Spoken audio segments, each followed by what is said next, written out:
नमस्ते to all. एक बार फिर से स्वागत है आप सभी का एक नए वीडियो में। आज के वीडियो में हम लोग चर्चा करने वाले हैं भारतीय राष्ट्रीय आंदोलन के बारे में। इसमें 30 क्वेश्चंस हैं, जिसमें कि 29 क्वेश्चंस का आंसर मैं बताऊंगा और लास्ट का जो क्वेश्चन होगा उसका आप लोग कमेंट सेक्शन में उसका जवाब दीजिएगा। चलिए शुरू करते हैं। पहला क्वेश्चन है 1905 ईस्वी में बंगाल का विभाजन किसके द्वारा किया गया? यानी कि 1905 ईस्वी में जो बंगाल विभाजन हुआ वो किसके द्वारा किया गया? ऑप्शन है लॉर्ड कैनिंग के द्वारा, लॉर्ड कर्जन के द्वारा, लॉर्ड वेवेल के द्वारा और लॉर्ड लिटन के द्वारा। इसका जो सही आंसर होगा लॉर्ड कर्जन के द्वारा। लॉर्ड कर्जन द्वारा बंगाल का विभाजन किया गया। तो बढ़ते अगले प्रश्न की तरफ।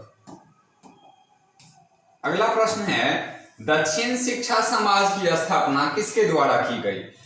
अगला प्रश्न है दक्षिण शिक्षा समाज की स्थापना किसके द्वारा की गई? ऑप्शन है बाल गंगाधर तिलक द्वारा, लाला लाजपत राय द्वारा, बिपिन चंद्र पाल द्वारा, सुरेंद्रनाथ बनर्जी द्वारा। इसका जो सही आंसर होगा बाल गंगाधर तिलक के द्वारा। बढ़ते अगले प्रश्न की तरफ। अगला प्रश्न है प्रश्न संख्या 3, स्वतंत्रता मेरा जन्मसिद्ध अधिकार है और मैं इसे लेकर रहूंगा। स्वतंत्रता मेरा जन्मसिद्ध अधिकार है और मैं इसे लेकर रहूंगा। यह कथन किसका है?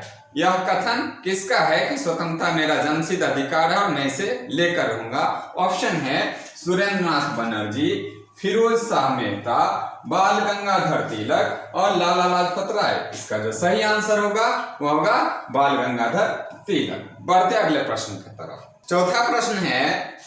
चौथा प्रश्न इस प्रकार है मुझ पर किया गया लाठी का एक एक प्रहार ब्रिटिश साम्राज्य के कफन में कील बनकर रहेगा।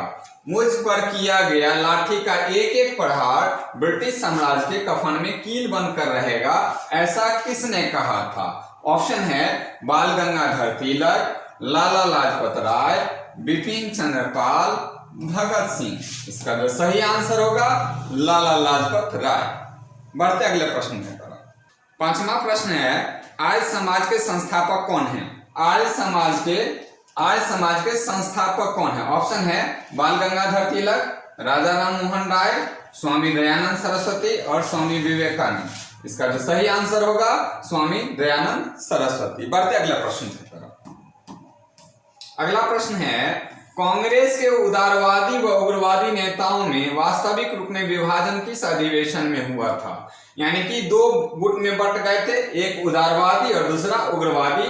ये कांग्रेस दो हिस्से में टूट चुकी थी। यह विभाजन किस अधिवेशन में हुआ था? ऑप्शन है बंबई अधिवेशन, सूरत अधिवेशन, कलकत्ता अधिवेशन और पूना अधिवेशन। इसका जो सही जवाब होगा वह सूरत अधिवेशन। बढ़ते अगले प्रश्न की तरफ।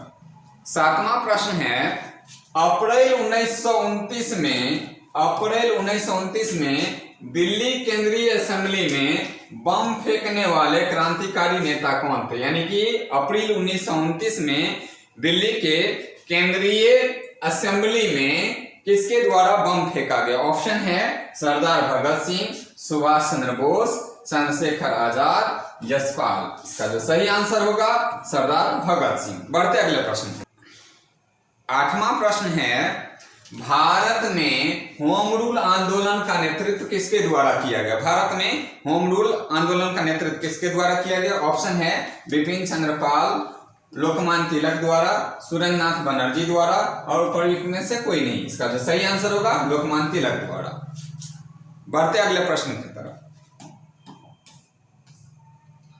नौवां प्रश्न है रोलेट एक्ट का उद्देश्य क्या था? रोलेट एक्ट जो आया था, जिसको काला कानून भी कहा गया, इस रोलेट एक्ट का क्या उद्देश्य था?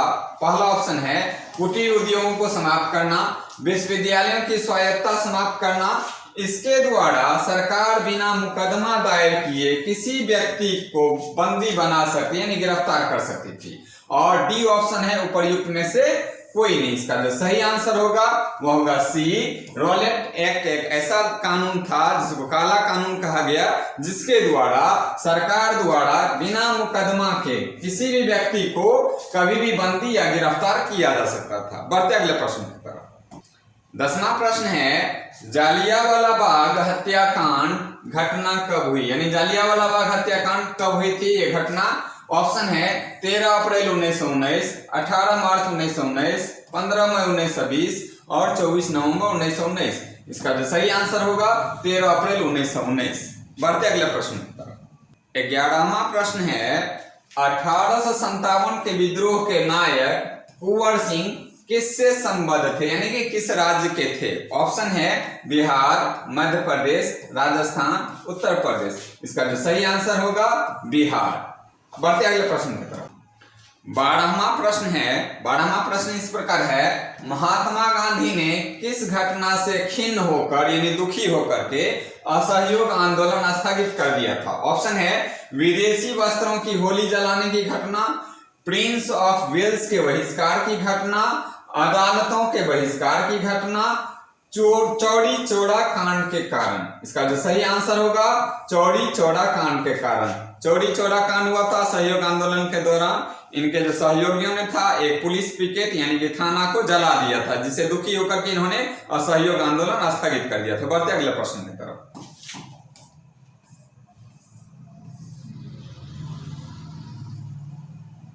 तेरहवां प्रश्न है 1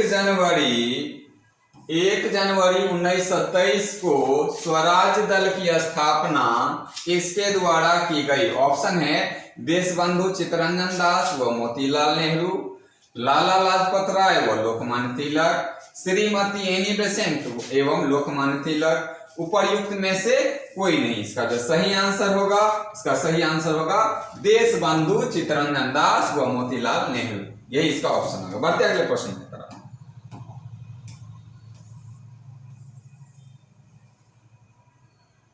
14वां प्रश्न है कांग्रेस द्वारा पूर्ण स्वाधीनता का प्रस्ताव कब व कहां पारित किया गया। कांग्रेस द्वारा पूर्ण स्वाधीनता का प्रस्ताव कब और कहां पारित किया गया। इसका ऑप्शन है 31 दिसंबर 1929 को लाहौर अधिवेशन में, दूसरा ऑप्शन है दिसंबर 1928 को कलकत्ता अधिवेशन में, तीसरा ऑप्शन है 1922 के गया अधिवेशन में, और लास्ट ऑप्शन है उपयुक्त में से कोई नहीं। इसका जो सही आंसर होगा वह होगा 31 दिसंबर 1929 को लाहौर अधिवेशन में। बढ़ते अगले प्रश्न की तरफ। 15वां प्रश्न इस प्रकार है साइमन कमीशन भारत कब आया। साइमन कमीशन भारत कब आया था। ऑप्शन है फरवरी 1928 में, मार्च 1928 में, फरवरी 1929 में, मार्च 1929 में। इसका जो सही आंसर होगा फरवरी 1928 में। बढ़ते अगले प्रश्न की तरफ। 16वां प्रश्न है महात्मा गांधी द्वारा दांडी समुद्र तट पर नमक कानून का उल्लंघन कब किया गया, यानी कि नमक कानून का उल्लंघन कब किया गया। ऑप्शन है 6 मार्च 1930, 6 अप्रैल 1930, 6 मार्च 1931 और 6 मार्च 1932। इसका जो सही आंसर होगा 6 अप्रैल 1930। बढ़ते अगले प्रश्न की तरफ। अगला प्रश्न है लंदन में ब्रिटिश सम्राट द्वारा प्रथम गोलमेज सम्मेलन का उद्घाटन कब किया गया। लंदन में ब्रिटिश सम्राट द्वारा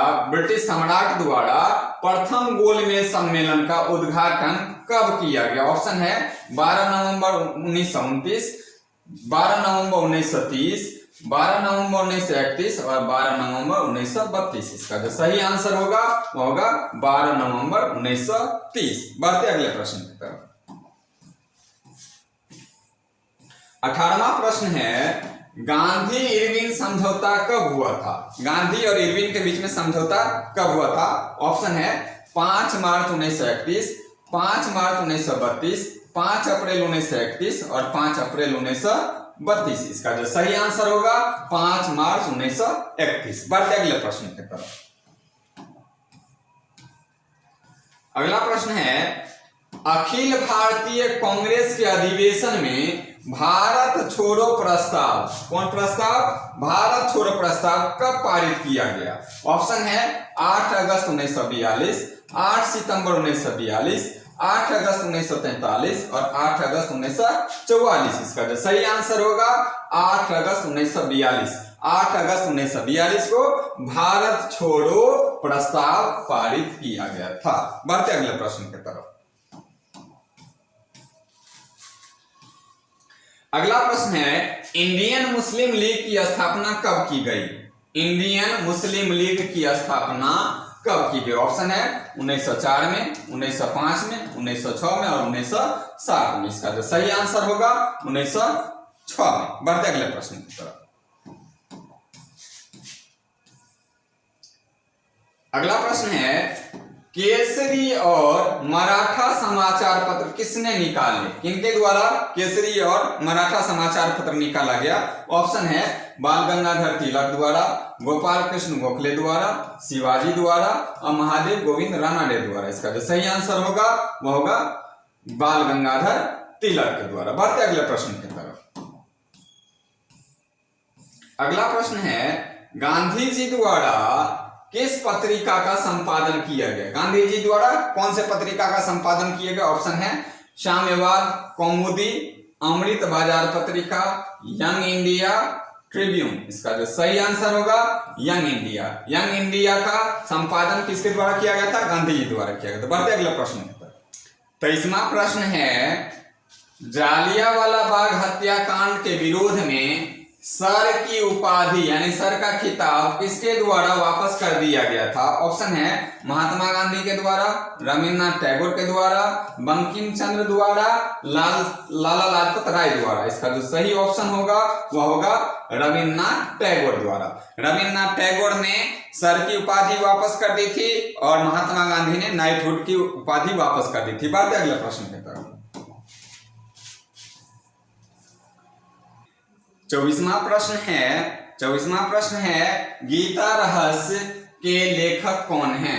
गीता रहस्य के लेखक कौन हैं? इसका ऑप्शन है राजा राम मोहन राय, लाला लाजपत राय, बाल गंगाधर तिलक और महात्मा गांधी। इसका जो सही आंसर होगा बाल गंगाधर तिलक, यानी गीता रहस्य जो है बाल गंगाधर तिलक के द्वारा लिखा गया। बढ़ते अगले प्रश्न की तरफ।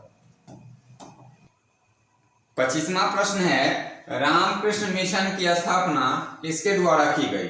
ऑप्शन है राजा राम मोहन राय, स्वामी विवेकानंद, स्वामी दयानंद, श्रीमती एनी बेसेंट। इसका जो सही आंसर होगा स्वामी विवेकानंद। स्वामी विवेकानंद द्वारा रामकृष्ण मिशन की स्थापना की गई थी। बढ़ते अगले प्रश्न की तरफ। 26वां प्रश्न है यंग बंगाल आंदोलन के प्रवर्तक कौन थे? ऑप्शन है राजा राम मोहन राय, लुई विलियम डिरोजियो, बंकिम चंद्र चटर्जी, अरविंद घोष। इसका जो सही आंसर होगा लुई विलियम डिरोजियो। इसका सही आंसर होगा लुई विलियम डिरोजियो। बढ़ते अगले प्रश्न की तरफ। 27वां प्रश्न है सत्यार्थ प्रकाश ग्रंथ किससे संबंधित है? सत्यार्थ प्रकाश किससे संबंधित? ऑप्शन है यंग बंगाल, प्रार्थना समाज, ब्रह्म समाज, आर्य समाज। इसका जो सही आंसर होगा आर्य समाज। बढ़ते अगले प्रश्न की तरफ। 28वां प्रश्न है इंडियन सिविल सर्विस की परीक्षा पास करने वाले भारतीय कौन थे? इंडियन सिविल सर्विस की परीक्षा पास करने वाले भारतीय कौन थे? ऑप्शन है रविन्द्रनाथ टैगोर, सुरेंद्रनाथ बनर्जी, सुभाष चंद्र बोस और सत्येंद्रनाथ ठाकुर। इसका जो सही आंसर होगा वह होगा सत्येंद्रनाथ ठाकुर। ये रविन्द्रनाथ ठाकुर यानी कि रविन्द्रनाथ टैगोर के ही भाई थे। इनका दूसरा नाम सत्येंद्रनाथ टैगोर भी। 29वां प्रश्न है कलकत्ता स्टूडेंट एसोसिएशन की स्थापना किसने की? ऑप्शन है आनंद मोहन बसु, ईश्वर चंद्र विद्यासागर, सुरेंद्रनाथ बनर्जी, अरविंद घोष। इसका जो सही आंसर होगा सुरेंद्रनाथ बनर्जी। बढ़ते अगले प्रश्न की तरफ। 30वां और अंतिम प्रश्न इस प्रकार है, वह है 1893 के शिकागो के विश्व धर्म सम्मेलन में भारतीय संस्कृति की श्रेष्ठता की व्याख्या किसने की? ऑप्शन है स्वामी दयानंद सरस्वती ने, स्वामी विवेकानंद ने, रामकृष्ण परमहंस ने, अरविंद घोष ने। इसका आंसर आप लोग दीजिएगा। इसका सही जवाब क्या होगा? बस हिंट में इतना दे देता हूं कि जब ये शिकागो के सम्मेलन में गए थे धर्म सम्मेलन में तो भारतीय संस्कृति को ये श्रेष्ठ साबित करने के लिए अपना पूरा ताकत झोंक दिए थे और वहाँ के लोग बहुत ज्यादा प्रभावित हुए थे। दूसरा क्लू है कि ये गेरुआ वस्त्र पहनते थे और तीसरा ये क्लू है कि उस सम्मेलन में इन्होंने वहाँ के लोगों को भाइयों एवं बहनों का संबोधित किया था और तालियों की गड़गड़ाहट हुई थी। आशा करते हैं आप लोग इसका जवाब सही देंगे। मिलते हैं अगले वीडियो में। धन्यवाद।